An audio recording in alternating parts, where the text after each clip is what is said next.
Welcome. You are watching Line Screw 1. So, the high school drama teacher over here accuses others of liking the sounds of their own voices. This from a guy who, if he were made of chocolate, he would eat himself.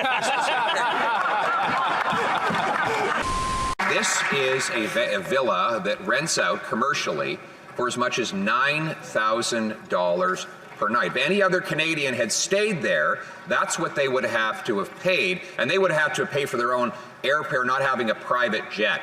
This Prime Minister wants us to believe that these Trudeau Foundation donors offered him a $9,000 a night vacation for nothing. We know nothing is free, Mr. Speaker. This is about influence and power for the super rich. So why won't he answer? How much should he pay in accommodation per night at this luxurious villa? Right Honourable Prime Minister. I guess, Mr. Speaker, the Leader of the Opposition struggles with the concept of friendship, Mr. Speaker. My father was godfather to one of their kids. Their father was godfather to one of my brothers. This is 50 years of friendship, Mr. Speaker. This from a guy who took a $160,000 taxpayer-funded trip to a private villa for which there was no security reason that he couldn't pay for his own room. He took a $6,000 a night vacation in London, 2 weeks in Costa Rica in the middle of the summer, surfing in Tofino on Truth and Reconciliation Day at taxpayers' expense, and a guilty verdict for staying at Billionaire Island. Mr. Speaker, this Prime Minister is out of touch and Canadians are out of money. When will he stop with these vacations and start working for the people in this country? That PM promised that the Senate would be independent, but the actions this past week prove that that is a complete farce. We know he bullied his senators. The PM himself was on the phone over the weekend telling them they had to gut Bill C-234. The Prime Minister lied, and his minions continue to lie about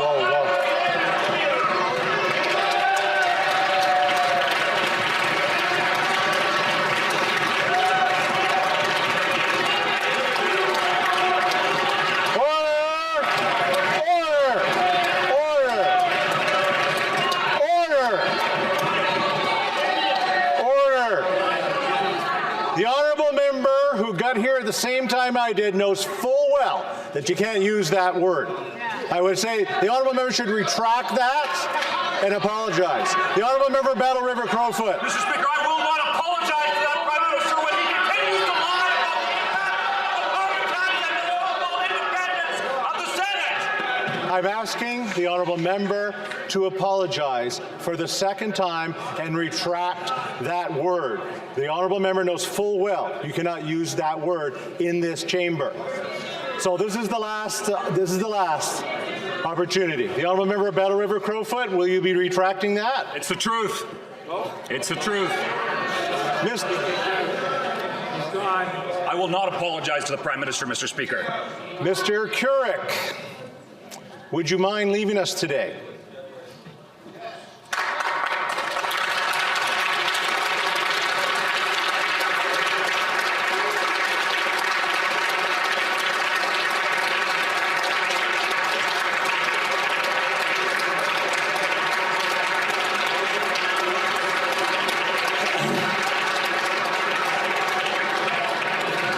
Let me fill this. I have to name you for the disregarding the authority of the chair.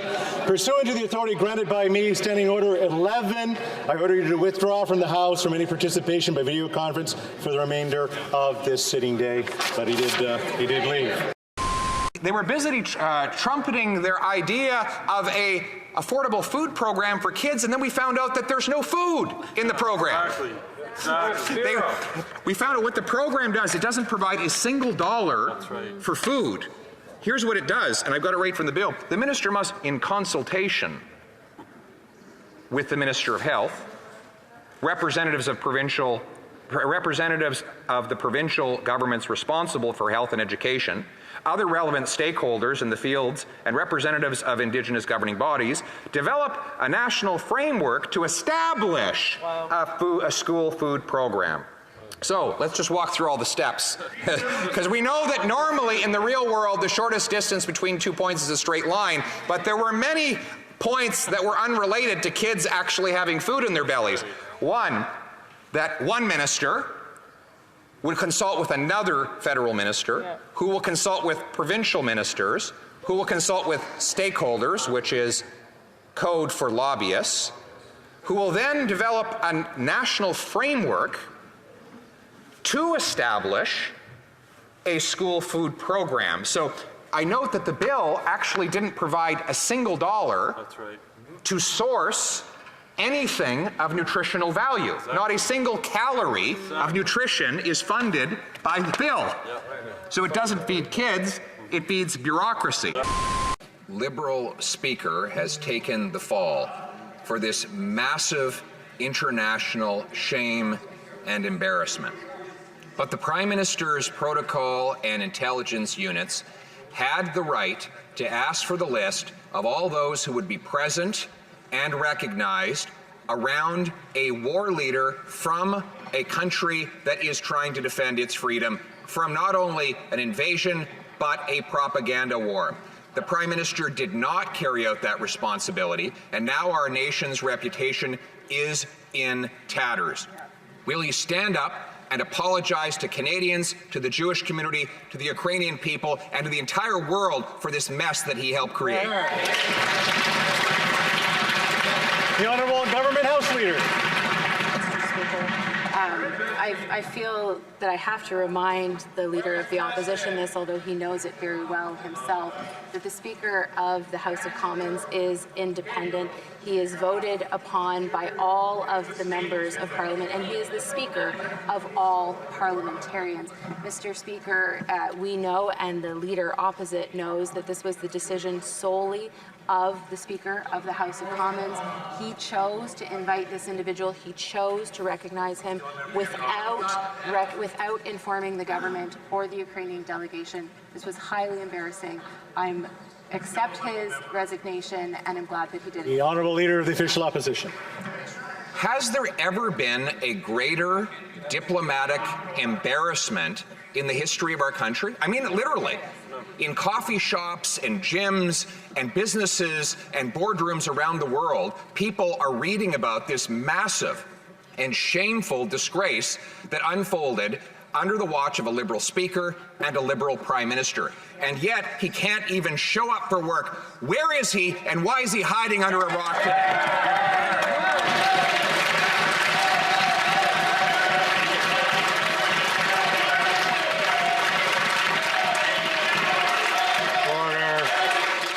The Speaker of the House announced his resignation because he took responsibility for his actions that have hurt parliamentarians and have hurt all Canadians, and indeed Canada's reputation. That is why every party in this House called for his resignation. But I do find it ironic, Mr. Speaker, that we have barely heard a word of support for Ukraine from the Leader of the Opposition until he sees political wedge issue and tries to politicize this issue.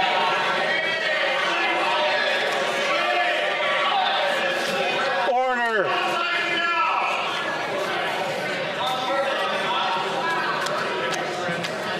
A long day, it looks like.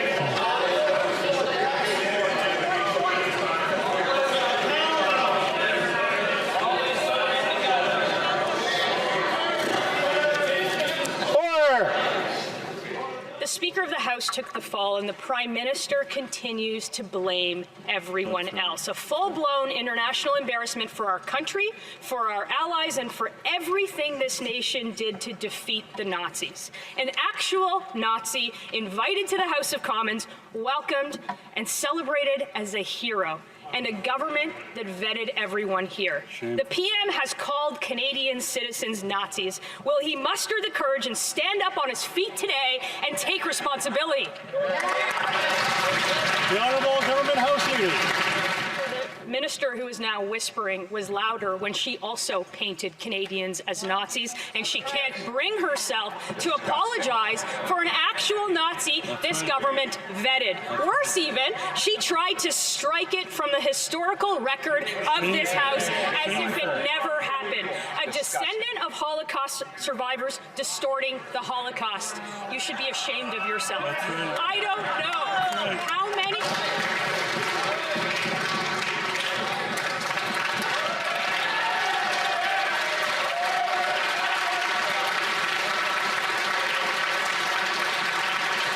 It's not just the reputation of Parliament that has been sullied, it's the reputation of this country on the world stage. This isn't just a parliamentary issue, it's a full-blown diplomatic one. Ian Bremmer of the Eurasia Group said yesterday, this was the worst week for Canadian diplomacy in I can't remember how long. Diplomacy is the responsibility of the Government of Canada. So when will the Prime Minister take responsibility for this diplomatic disaster? They all have massive resources for vetting visitors to this place. The Prime Minister just threw the Speaker under the bus. But the truth is, the buck stops with him. Allowing a Nazi to be honored in this chamber has embarrassed Canada on the international stage. Shame on him for bringing shame on this chamber. Will the Prime Minister finally take responsibility, do the right thing, and apologize? The Honourable Government House Leader. Rising on a point of order. Mr. Speaker, we all know that the rules of the House do not permit us to eat in this place. And I can't help but observing that during the last vote, a number of people were eating in their seats, including the Minister of Defence, the Minister of Canadian Heritage, and the Prime Minister, who appeared to be hiding a bagel in his desk. Mr. Speaker, the Prime Minister has already stained this place with corruption. He does not need to stain it with mustard as well. Exactly.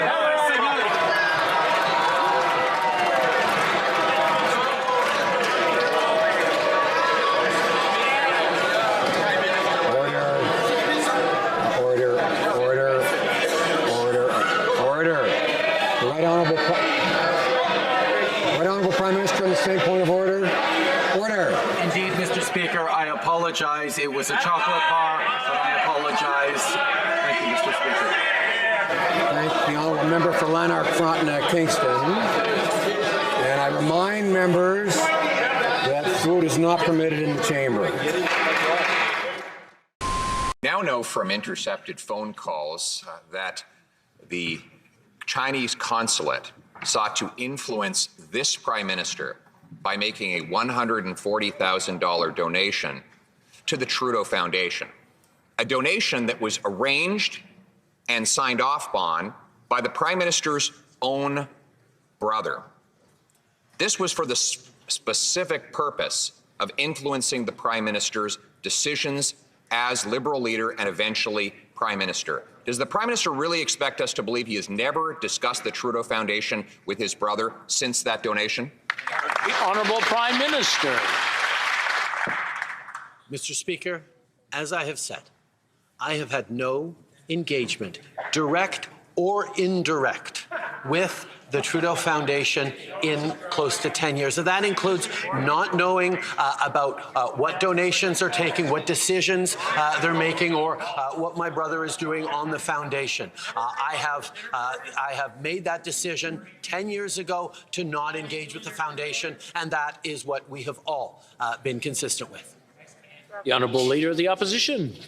He has no direct or indirect involvement with the Trudeau Foundation? Really? Because the annual report for 21-22 lists him as an inactive member and says that he is only withdrawn from the affairs of the foundation for the duration of his involvement in federal politics, meaning he can go back to that big pile of cash when he leaves office, cash that was contributed to by the regime in Beijing. Why does the Prime Minister keep making statements of falsehood about his involvement with his family foundation? The Right Honourable Prime Minister. Mr. Speaker, I believe the Leader of the Opposition needs to look in a dictionary for the definition of inactive. It goes exactly to what I have said. I have had no involvement, direct or indirect, with the Trudeau Foundation for 10 years. I am completely inactive in that sense because I am active delivering benefits for Canadians, delivering growth for the middle class, delivering dental benefits that member voted against, delivering a child benefit, delivering child care that have made a huge difference for Canadians. That's what I'm active doing, not any of that other stuff. The Honourable Leader of the Opposition. Well, I did look up the word inactive, and you know what it does not include? Getting the donors of the Trudeau Foundation to pay for your vacation. It does not include getting members of the Trudeau Foundation to be appointed as the election interference watchdog. It does not include appointing a rapporteur to look into that same interference who was an active member of the Trudeau Foundation. And it does not include having a brother who facilitated the donation from a foreign dictatorship. How does the Prime Minister reconcile his inactive involvement with all of those activities? The Right Honourable Prime Minister.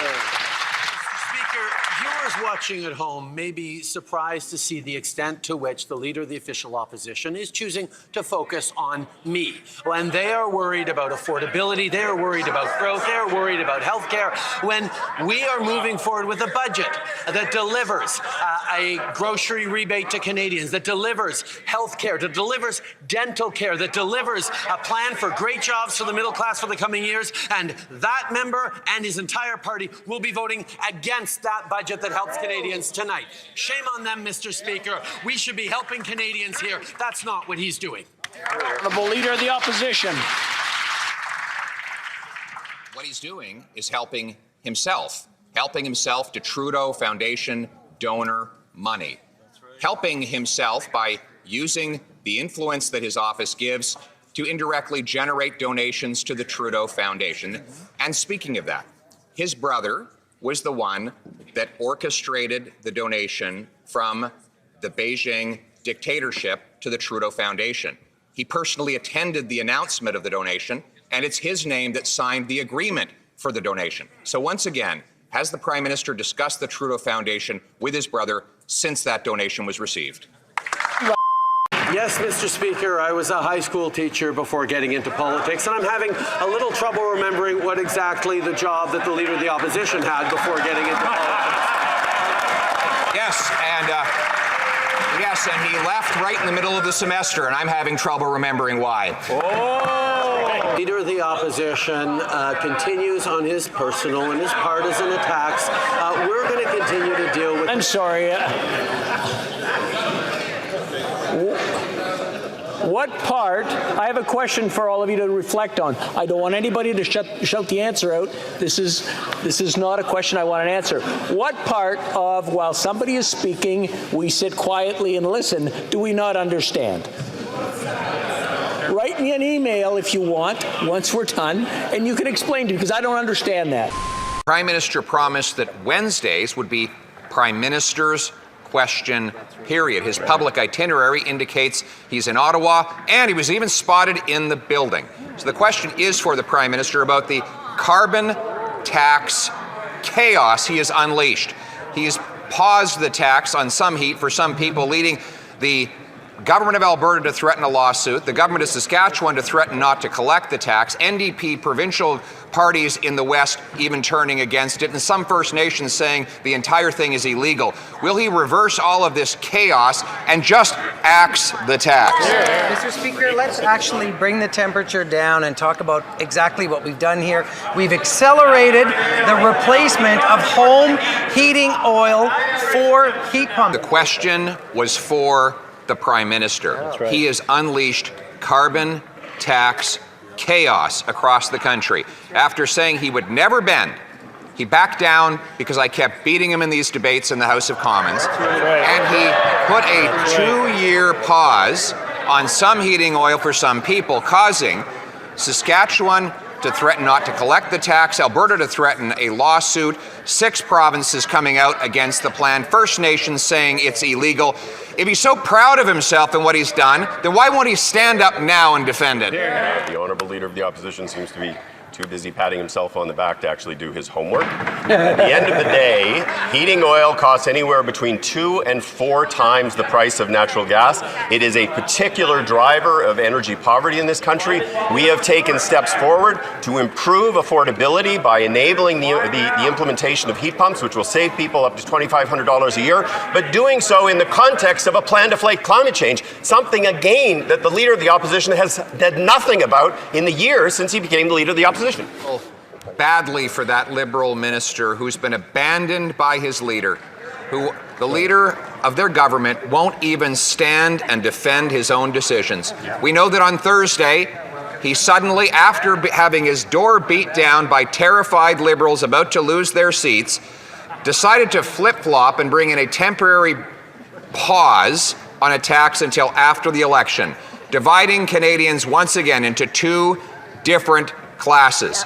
If he's so proud of how he's divided people, if he's so proud of how he's forcing Canadians to choose between heating and eating, why won't he have the guts to stand up and say so now?